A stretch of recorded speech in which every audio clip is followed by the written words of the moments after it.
Everyone, welcome to EduTab. So, in today's 30-day series, in which we are going to cover the major portion of BRBL in 30 days, we are going to discuss the topic MSME Development Act 2006. तो India में MSMEs को promote करने के लिए, development करने के लिए, उनकी कॉम्पिटिटिवनेस को बढ़ाने के लिए एमएसएमई एक्ट 2006 लाया गया है। इसमें एमएसएमईज को दो कैटेगरीज में डिफाइन किया गया है, मैन्युफैक्चरिंग एंड सर्विस एंटरप्राइजेस। तो चाहे आप मैन्युफैक्चरिंग करते हो, प्रोडक्शन करते हो गुड्स की, या फिर आप सर्विस इंडस्ट्री से हो, आप एमएसएमईज की कैटेगरीज में आ सकते हो। कैसे? माइक्रो आपको कब बोला जाएगा? जब investment in plant, machinery and equipment अगर 1 करोड़ तक का है और टर्नओवर अगर 5 करोड़ तक का है तो आप माइक्रो एंटरप्राइज हैं। अगर आपका investment in plant, machinery and equipment 10 crore तक का है और टर्नओवर 50 करोड़ तक का है तो आप स्मॉल एंटरप्राइज बोले जाएंगे। और अगर आपका इन्वेस्टमेंट 50 करोड़ और टर्नओवर 250 करोड़ तक का है तो आपको मीडियम एंटरप्राइज बोला जाएगा। यहाँ पे जब टर्नओवर कैलकुलेट होता है तो उसमें जो एक्सपोर्ट्स हैं उन्हें ऐड नहीं किया जाएगा। अब एमएसएमईज की प्रमोशन के लिए एक नेशनल बोर्ड बनाया गया है, नेशनल बोर्ड फॉर एमएसएमईज, जिसके हेडक्वार्टर्स जो है, जो हेड ऑफिस है वो दिल्ली में है। इसमें 47 मेंबर्स होते हैं, जिसमें से 18 are ex officio members. Ex officio members कौन से होते हैं? वो जो एक पर्टिकुलर पोस्ट पे आएगा वो नेशनल बोर्ड का मेंबर भी बन जाएगा। जैसे जो भी मिनिस्टर इंचार्ज है या डेप्यूटी मिनिस्टर इंचार्ज है एमएसएमई का जो मिनिस्ट्री है उसमें, वो इस नेशनल बोर्ड का चेयरमैन और वाइस चेयरमैन बन जाएगा। ठीक है, तो जो भी मिनिस्टर इंचार्ज है एमएसएमई के मिनिस्ट्री के लिए, तो वो मिनिस्टर यहाँ पे चेयरपर्सन बन जाएगा, और जो डेप्यूटी मिनिस्टर होगा वो यहाँ पे वाइस चेयरमैन बन जाएगा। बाय चांस अगर कोई भी डेप्यूटी मिनिस्टर नहीं है तो सेंट्रल गवर्नमेंट किसी एक मिनिस्टर को यहाँ पे वाइस चेयरमैन की पोजीशन पे ले आएगा। 6 स्टेट गवर्नमेंट के ऑफिसर, 5 एमपीज और एक administrator of UT, Indian government के secretaries, industry, finance, food processing, labour planning के रिप्रेजेंटेटिव्स, नाबार्ड, नेशनल बैंक यानी कि नाबार्ड का जो बोर्ड ऑफ डायरेक्टर्स का चेयरपर्सन है वो, सिडबी का एमडी और चेयरमैन, और इंडियन बैंक एसोसिएशन का चेयरमैन, और एमएसएमईज जो हैं उनकी तरफ से 20 रिप्रेजेंटेटिव्स आएंगे, और 3 पर्सन आएंगे जो एमिनेंट हैं in the field of economics, industry and science and technology, और 2 रिप्रेजेंटेटिव्स सेंट्रल ट्रेड यूनियन से। ये सारे लोग मिलके नेशनल बोर्ड फॉर एमएसएमईज बनाते हैं। जितने भी एक्स ऑफिशियो मेंबर्स हैं बोर्ड की, वो तब तक उस बोर्ड में सर्व करेंगे जब तक वो अपना ऑफिस होल्ड करते हैं। तो जो मिनिस्टर इंचार्ज है मिनिस्ट्री ऑफ एमएसएमई के लिए, तो जितना टाइम वो मिनिस्टर है उतना टाइम वो नेशनल बोर्ड में चेयरपर्सन रहेंगे। अब जो बोर्ड है वो ये इंश्योर करता है कि जो भी अलग अलग सेगमेंट्स हैं जो एमएसएमईज के साथ कनेक्टेड हैं, माइक्रो, स्मॉल, मीडियम में मैन्युफैक्चरिंग या सर्विस से कनेक्टेड है, विमेन एंटरप्राइजेस, सेंट्रल मिनिस्ट्रीज, हर जगह से रिप्रेजेंटेटिव्स आने चाहिए, ट्रेड यूनियंस, हर जगह से रिप्रेजेंटेटिव्स आने चाहिए हैं। अब बोर्ड जब भी कोई प्रोसीडिंग्स करता है, कुछ भी एक्ट करता है, उसे इस चीज के लिए इनवैलिडेट नहीं कर सकते कि कोई वैकेंसी खाली रह गई थी, कोई मेंबर में अपॉइंटमेंट में इशू था, कोई प्रोसीजर में इरेगुलरिटी थी। इन कारणों से आप कभी भी बोर्ड की किसी प्रोसीडिंग को इनवैलिड नहीं बोल सकते हो, जब तक कि इन डिस्क्रिपेंसीज के कारण केस की मेरिट पे फर्क ना पड़े। ठीक है, इन इशू से आप ये नहीं बोलोगे कि बैंक के एक्ट को या जो बोर्ड है उसके एक्ट को या प्रोसीडिंग्स को नहीं माना जाएगा। ठीक है, जब तक कि उस डेफिशिएंसी से केस के मेरिट पे फर्क ना पड़ रहा। ओके, अब जो बोर्ड है वो एटलीस्ट 3 महीने में एक बार जरूर मिलता है। अगर बोर्ड चाहे तो वो बाहर के कोई इंडिविजुअल हैं, किसी स्पेसिफिक, जैसे आज मीटिंग में कुछ ऐसी चीज डिस्कस करनी है जिसके लिए किसी स्पेशलिस्ट को बुलाने की जरूरत है, तो उसे बुलाया जा सकता है, डिस्कशन में पार्टिसिपेट करने दिया जा सकता है, बट उसे राइट टू वोट नहीं मिलेगा। राइट टू वोट जो परमानेंट मेंबर्स है नेशनल बोर्ड के, सिर्फ उन्हें मिलता है। अब इस बोर्ड का काम क्या है? इन्होंने उन सारे फैक्टर्स को एग्जामिन करना है जो एमएसएमईज की डेवलपमेंट या प्रमोशन को इफेक्ट करते हों। जो भी सेंट्रल गवर्नमेंट एमएसएमईज के लिए पॉलिसीज बनाते हैं उन्हें नेशनल बोर्ड रिव्यू करता है, कोई भी प्रोग्राम्स बनाते हैं उन्हें रिव्यू करता है, उनका जो इम्पैक्ट होगा उसे असेस करता है। जहां पे भी बोर्ड को लगे कि सेंट्रल गवर्नमेंट को रिकमेंडेशन की जरूरत है, पहली बात तो सेंट्रल गवर्नमेंट ही रिकमेंडेशंस मांग लेता है रेलेवेंट मैटर्स पे, तो सेंट्रल गवर्नमेंट जिन भी मामलों पे रिकमेंडेशंस मांगे ये अपनी राय देते हैं, और जहां पे भी इन्हें लगे कि एमएसएमईज की प्रमोशन, डेवलपमेंट या कॉम्पिटिटिवनेस के लिए गवर्नमेंट को कुछ स्टेप्स लेने चाहिए तो ये रिकमेंडेशन करते हैं। एक सेंट्रल गवर्नमेंट ने ना फंड बना रखा है under section 12 of the act. उस फंड को एमएसएमई की प्रमोशन के लिए जो फंड बना हुआ है उसकी यूटिलाइजेशन कैसे करनी है, उसके लिए भी नेशनल बोर्ड रिकमेंडेशंस दे सकता है। फिर बोर्ड के मेंबर्स को रिमूव कैसे किया जा सकता है। अगर एक मेंबर इंसॉल्वेंट हो जाता है, अभी इंसॉल्वेंट है या प्रीवियसली कभी इंसॉल्वेंट है, तो उसे रिमूव किया जा सकता है। अगर वो अनसाउंड माइंड का है और कोर्ट ने डिक्लेयर कर दिया कि ये मेंबर अनसाउंड माइंड का है, उसे रिमूव किया जा सकता है।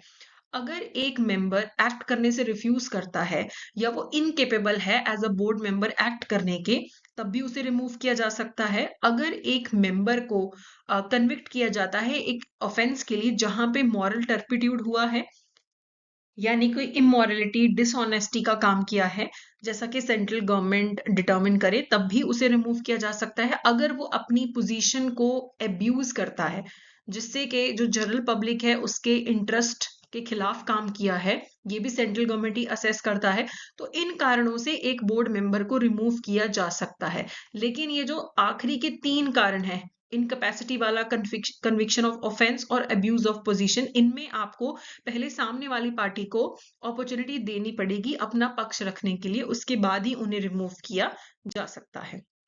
नेक्स्ट, एक एडवाइजरी कमेटी भी बनाई गई है एमएसएमईज के लिए।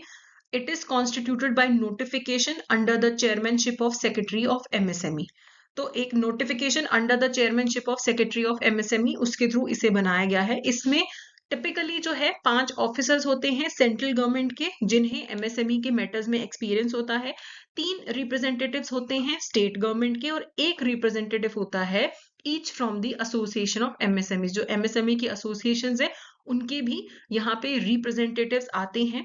द मेंबर सेक्रेटरी ऑफ एनबीएमएसएमई, जो नेशनल बोर्ड की बात अभी हमने करी है, उसका जो मेंबर सेक्रेटरी है also serves as the member secretary of the advisory committee। जो वहां पे मेंबर सेक्रेटरी है वो यहाँ पे भी एडवाइजरी कमेटी में भी मेंबर सेक्रेटरी का काम करता है। अब एडवाइजरी कमेटी का काम करती है, एडवाइजरी कमेटी को ना मैटर रेफर करता है नेशनल बोर्ड। तो ये उन मैटर्स को एग्जामिन करते हैं जो नेशनल बोर्ड इन्हें रेफर करता है। सेम एमएसएमई की प्रमोशन, डेवलपमेंट, कॉम्पिटिटिवनेस के रिगार्डिंग कोई भी मैटर होगा, एडवाइजरी कमेटी को बोला जाएगा इसे देखो।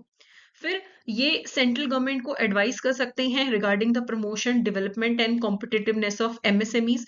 उन्हें क्या क्रेडिट फैसिलिटीज की जरूरत है, उनके लिए क्या पॉलिसीज बनानी चाहिए, उनके लिए क्या फंड्स की जरूरत है, इन सारी चीजों को लेके वो एडवाइस कर सकते हैं।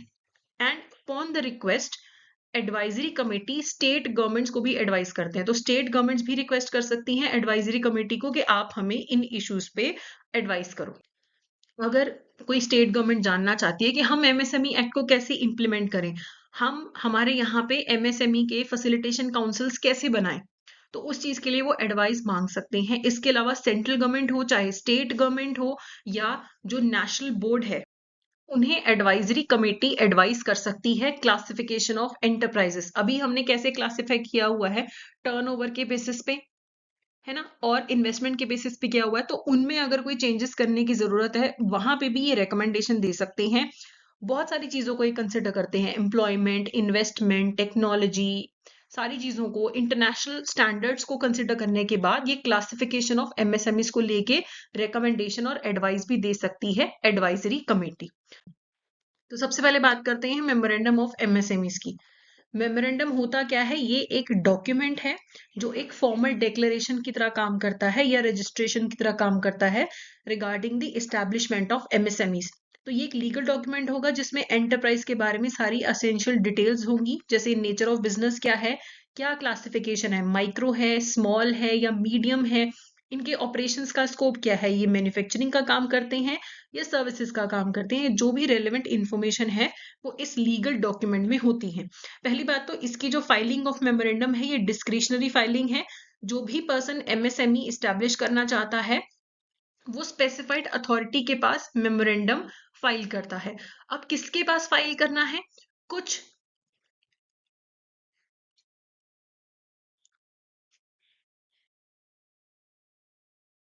एंटरप्राइजेस ऐसे हैं जिनके लिए अथॉरिटी स्टेट गवर्नमेंट डिटर्मिन करती है कि यहाँ पे फाइल करो, कुछ के लिए सेंट्रल गवर्नमेंट करती है डिटर्मिन, वो हम आगे जाके देखेंगे। तो जब ये एक्ट आया था, जब ये रूल आया कि मेमोरेंडम फाइल करो, लीगल डॉक्यूमेंट फाइल करो, तो जो उस टाइम पे ऑलरेडी एग्जिस्टिंग एंटरप्राइजेस थे उन्हें एक्ट के कमेंसमेंट होने के 180 डेज में खुद का जो रजिस्ट्रेशन है वो करवाना था कि हम माइक्रो की कैटेगरी में फॉल कर रहे हैं या स्मॉल की कैटेगरी में फॉल कर रहे हैं या मीडियम की कैटेगरी में फॉल कर रहे हैं। उन्हें एक्ट के कमेंसमेंट के 180 डेज में खुद को फाइल करना था। अब जो भी फॉर्म ऑफ मेमोरेंडम है, फाइलिंग प्रोसीजर है या जो भी दूसरे मैटर्स हैं, वो किसने नोटिफाई किए थे? सेंट्रल गवर्नमेंट ने नोटिफाई किए थे। किसकी रिकमेंडेशंस पे? एडवाइजरी कमेटी की रिकमेंडेशंस पे, जिससे हमने पिछली वीडियो में डिस्कस किया है। अब जो हमारे मीडियम एंटरप्राइजेस हैं उनका फाइलिंग कैसा होगा, उनके केस में स्पेसिफाइड अथॉरिटी कौन होगी, ये सेंट्रल गवर्नमेंट बताएगी। माइक्रो एंड स्मॉल एंटरप्राइजेस के केस में ऑथराइज्ड डिपार्टमेंट कौन सा होगा, कौन सी अथॉरिटी होगी, वो उस स्टेट की स्टेट गवर्नमेंट बताएगी। अगर मेरा माइक्रो एंटरप्राइज पंजाब में है तो पंजाब की स्टेट गवर्नमेंट ने बताया होगा, अगर हरियाणा में है तो हरियाणा की गवर्नमेंट ने बताया होगा कि मुझे कौन सी अथॉरिटी के पास इसे फाइल करना है। नेक्स्ट है delayed payment to micro and small enterprises. तो माइक्रो एंड स्मॉल एंटरप्राइजेस को जो पेमेंट मिलती है, यानी कि माइक्रो स्मॉल मीडियम एंटरप्राइजेस कुछ सामान बेचते हैं, उन्हें जो पेमेंट है वो टाइम पे मिले, उसके लिए डिलेड पेमेंट एक्ट भी लाया गया है। तो मैक्सिमम पीरियड जो है, जो अग्री कर सकती हैं दोनों पार्टीज आपस में, बायर और सप्लायर, वो 45 डेज तक का टाइम रख सकती हैं पेमेंट के लिए। ठीक है, एक्सेप्टेंस या डीम्ड एक्सेप्टेंस के 45 डेज के अंदर अंदर पेमेंट करना है। मान लो मेरा माइक्रो एंटरप्राइज है, मैंने आपके फर्म को कुछ सामान बेचा, तो विद इन 45 डेज आप मुझे पेमेंट करेंगे। ठीक है, अब अगर आप 45 डेज में पेमेंट नहीं करते हैं, आप पेमेंट को डिले करते हैं, तो आप लाइबल होंगे मुझे कंपाउंड इंटरेस्ट पे पेमेंट करने में। और ये कंपाउंड इंटरेस्ट जो है वो मंथली रेस्ट पे कैलकुलेट होगा, और जो इंटरेस्ट रेट है वो कितना होगा? बैंक रेट जो आरबीआई नोटिफाई करता है ना, बैंक रेट, उसका 3 टाइम्स। अगर बैंक रेट 3% है तो 9% पे कंपाउंड इंटरेस्ट मंथली रेस्ट पे आप मुझे पे करेंगे। तो जिस दिन आपने अग्री कर लिया मुझे पेमेंट करने के लिए, उस दिन से फिर आपका इंटरेस्ट पेमेंट एप्लीकेबल हो जाएगा। यहाँ पे डीम्ड एक्सेप्टेंस का क्या मतलब है? कई बार तो सामने वाला जो बायर है वो एक्सेप्ट करता है कि ठीक है, मैं इतने टाइम में मुझे गुड्स मिल गए, मैं पेमेंट कर दूंगा। अगर कोई भी नोटिस नहीं है तो मान लिया जाता है कि हाँ ऑब्वियसली उसने एक्सेप्ट कर लिए हैं जो गुड्स है और वो पेमेंट करेगा। अब द डे ऑफ एक्सेप्टेंस वो डे होता है जब एक्चुअल डिलीवरी ऑफ गुड्स होता है और जब सर्विस दी जाती है। ठीक है, if a buyer raises a written objection regarding the acceptance of goods or services within 15 days from the delivery or rendering the day on which the supplier resolves or removes such objection। तो जब हम acceptance day calculate करते हैं ना, ये बहुत ज्यादा important है। तो अगर मैंने आपको सामान बेचा, मेरा माइक्रो एंटरप्राइज है, मैंने आपको सामान बेचा, तो जिस दिन आपको गुड्स डिलीवर हो गए तो उस दिन से डेज कैलकुलेट होते हैं। लेकिन अगर आपके पास मेरा सामान गया, आपको कोई ऑब्जेक्शन है, तो जब वो ऑब्जेक्शन, आप ऑब्जेक्शन पहली बात तो 15 दिन में कर सकते हैं, और ऑब्जेक्शन जब मैं रिजॉल्व कर दूंगी उस दिन से फिर वो 45 दिन 45 डेज काउंट होने शुरू हो जाते हैं। अगर आपने कोई भी रिटर्न ऑब्जेक्शन नहीं किया है गुड्स के रिगार्डिंग, 15 दिन के अंदर अंदर आपने अगर कोई भी ऑब्जेक्शन नहीं किया है, जैसे गुड्स हैं डिलीवर हुए हैं, आपने एक्सेप्ट कर लिए या जो सर्विस है आपने एक्सेप्ट कर ली है, तो उस दिन को डे ऑफ एक्सेप्टेंस मान लिया जाएगा। ठीक है, कई बार नहीं भी कोई रिटर्न एक्सेप्टेंस करके देता या कोई फॉर्मली एक्सेप्टेंस करता, तो डीम्ड एक्सेप्टेंस यहाँ पे इन हैंड्स लिया जाता है। उसके बाद एक है micro and small enterprises facilitation council. ये एक काउंसिल बनाया गया है माइक्रो एंड स्मॉल एंटरप्राइजेस को फैसिलिटेट करने के लिए। तो इस काउंसिल में कम से कम 3 मेंबर और ज्यादा से ज्यादा 5 मेंबर हो सकते हैं। ठीक है, कौन होंगे ये मेंबर? डायरेक्टर ऑफ इंडस्ट्रीज और एनी ऑफिसर और equivalent rank from the state governments department responsible for MSMEs. ठीक है, तो ये स्टेट में, पहली बात तो ये स्टेट में होते हैं micro and small enterprises facilitation council. 3 से 5 मेंबर होते हैं। पहले होगा कोई डायरेक्टर ऑफ इंडस्ट्रीज या फिर इक्विवेलेंट रैंक का पर्सन होगा, वो चेयरपर्सन होगा। ठीक है, एमएसएमईज के का जो गवर्नमेंट डिपार्टमेंट होगा उसका जो मेन पर्सन होगा वो यहाँ पे चेयरपर्सन होगा। एक या एक से ज्यादा रिप्रेजेंटेटिव्स कहाँ से आएंगे? माइक्रो और स्मॉल इंटरप्राइजेस से। ठीक है, एक रिप्रेजेंटेटिव या उससे ज्यादा रिप्रेजेंटेटिव कहाँ से आएंगे? बैंक या फाइनेंशियल इंस्टीट्यूट से, जो माइक्रो एंड स्मॉल एंटरप्राइजेस को लेंडिंग करते हैं। तो ये माइक्रो एंड स्मॉल के लिए है, ठीक है, मीडियम की बात नहीं हो रही है यहाँ पे। फिर एक इंडिविजुअल या उससे ज्यादा उसे ऐड किया जाएगा इस काउंसिल में जिसके पास स्पेशलाइज्ड नॉलेज है इंडस्ट्री, फाइनेंस, लॉ, ट्रेड या कॉमर्स की। तो ये 4-5 लोग मिलके इस काउंसिल को बनाते हैं। अब इस काउंसिल का कॉम्पोजिशन क्या होगा, इसमें वैकेंसीज कैसे फिल करनी है, किसी को डिस्चार्ज करना है, कैसे करना है, ये स्टेट गवर्नमेंट डिफाइन करती है, क्योंकि ये स्टेट गवर्नमेंट के काउंसिल्स होते हैं। तो स्टेट गवर्नमेंट ही सब कुछ डिफाइन करती है, अपने आप अपॉइंटमेंट करती है और रिमूवल करती है। तो अब हम हर स्टेट का प्रोसीजर तो नहीं जान सकते हैं, तो वो हमें यहाँ पे करना भी नहीं है। अब रेफरल टू फैसिलिटेशन काउंसिल्स की बात करते हैं।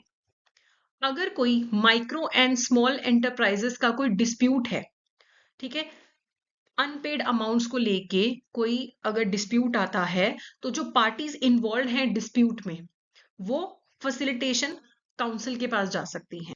यहाँ पे भी आपको एक्ट्स जो है अलग से करने की जरूरत नहीं है, लेकिन पॉइंट आपको पता होना चाहिए, ठीक है।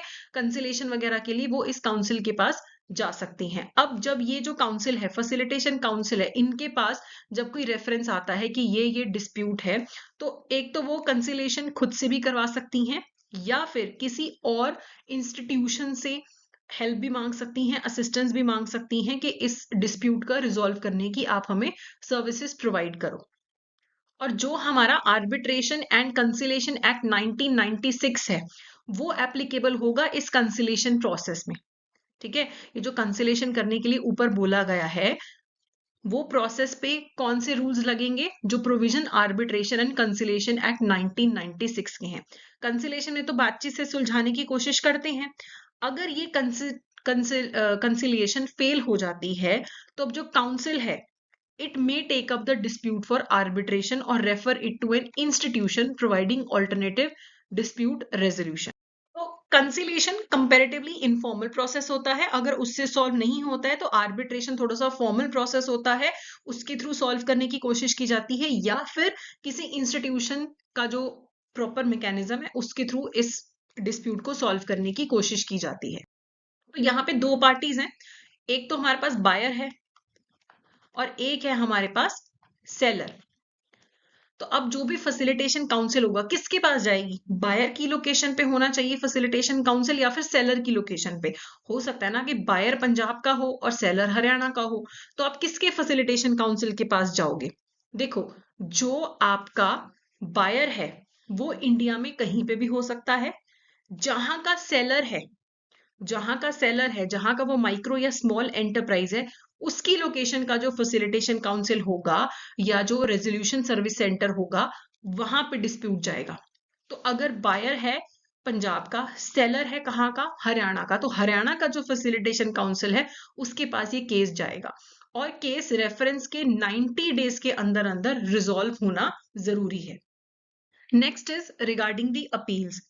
अब मान लो जो आपका काउंसिल है या जो alternate dispute resolution mechanism choose किया गया था, उसमें कोई अवार्ड या डिग्री दिया गया, और जो बायर है वो उसके अगेंस्ट कोर्ट में अपील करता है, तो उसे अपील करने तब तक नहीं दी जाएगी, यानी कि कोई भी कोर्ट काउंसिल की डिग्री को या अल्टरनेट डिस्प्यूट रेजोल्यूशन सर्विसेज के थ्रू जो अवार्ड दिया गया है, डिग्री दिया गया है, कोई भी ऑर्डर दिया गया है, उसे तब तक नहीं छेड़ सकता जब तक कि जो अपील करने वाला पर्सन है, ठीक है, यानी कि जो बायर होगा, ठीक है, उसे पहले ये बोला जाए कि जो भी अवार्ड दिया गया है काउंसिल के द्वारा उसका 75% तुम पहले कोर्ट में जमा कराओ। यानी कि अगर फैसिलिटेशन काउंसिल ने 1 लाख रुपए का ऑर्डर दिया था कि तुम्हें 1 लाख रुपए पे करने हैं सप्लायर को, तो यहाँ पे पहले कोर्ट बोलेगा बायर को जो कंप्लेंट कर रहा है, आगे अपील कर रहा है, कि तुम पहले 1 लाख का 75% कितना है, 75,000 पहले कोर्ट के पास जमा करो, फिर तुम्हारी ये जो अपील है ये हम सुनेंगे, तुम्हारा जो ऑर्डर है साइड पे करेंगे। यहाँ पे सप्लायर को ये करने की जरूरत नहीं है, जो माइक्रो स्मॉल वाला है, जो बायर है वो जब अपील करेगा उसे 75% कोर्ट में जमा करवाने के लिए बोला जा सकता है, और कोर्ट ये भी बोल सकता है कि तुम पहले सप्लायर को, जो स्मॉल माइक्रो या स्मॉल एंटरप्राइज है, उसे पहले ये रीजनेबल अमाउंट पे करो, जब तक ये एप्लीकेशन तुम्हारी हम नहीं सुनते हैं, अपील नहीं सुनते हैं, फॉर द टाइम बिंग पहले तुम इतना पैसा जो है उस माइक्रो या स्मॉल एंटरप्राइज को पे करो। ऐसा नहीं ना होना चाहिए कि अब जो सप्लायर है वो बेचारा बैठा हुआ है, उसको पैसे नहीं मिल रहे, पहले एक कोर्ट केस हुआ, फैसिलिटेशन काउंसिल के पास गए, फिर कोर्ट केस हो गया, अपील हो गई, तो इसीलिए टाइम बीइंग के लिए पहले पैसा जमा कराने के लिए भी कोर्ट बोल सकता है। अब बात करते हैं डिस्क्लोजर्स की। अब देखो, जो आपका बायर है, हो सकता है वो अपने अकाउंट्स को ऑडिट कराता है एनुअली। देखो, अगर आप सेलर हो, आप हो माइक्रो या स्मॉल एंटरप्राइज, आपने जिसको सेल किया, जो आपका बायर है, वो मान लो कोई कंपनी है, अब वो हर साल अपने अकाउंट्स ऑडिट करवाता है। जब वो ऑडिट करवा रहा है, उसे कुछ एक्स्ट्रा इन्फॉर्मेशन भी प्रोवाइड करनी पड़ेगी ऑडिटेड इन्फॉर्मेशन में। एनुअल फाइनेंशियल स्टेटमेंट्स में कुछ एक्स्ट्रा इन्फॉर्मेशन भी देनी पड़ेगी। क्या इन्फॉर्मेशन देनी पड़ेगी? क्या उनका कोई प्रिंसिपल अमाउंट या कोई इंटरेस्ट अमाउंट अभी अनपेड तो नहीं है किसी सप्लायर को end of the accounting year पे?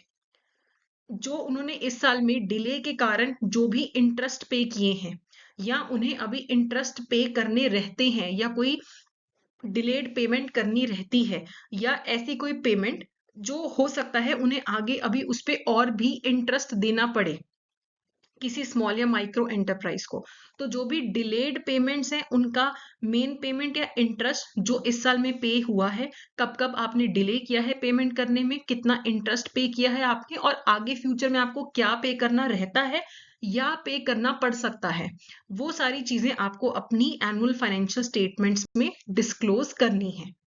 Next is penalties. देखो, अगर कोई ऑफिसर अपॉइंटेड है अंडर एमएसएमई एक्ट और वो एंटरप्राइज से बोलता है आप ये इंफॉर्मेशन हमें प्रोवाइड करो, और वो एंटरप्राइज अगर इंफॉर्मेशन नहीं प्रोवाइड करता, तो पहली कन्विक्शन में 1000 रुपए तक का फाइन लगा सकता है ऑफिसर, और सेकेंड कन्विक्शन में 1000 से लेके 10,000 रुपए तक का फाइन लगा सकता है।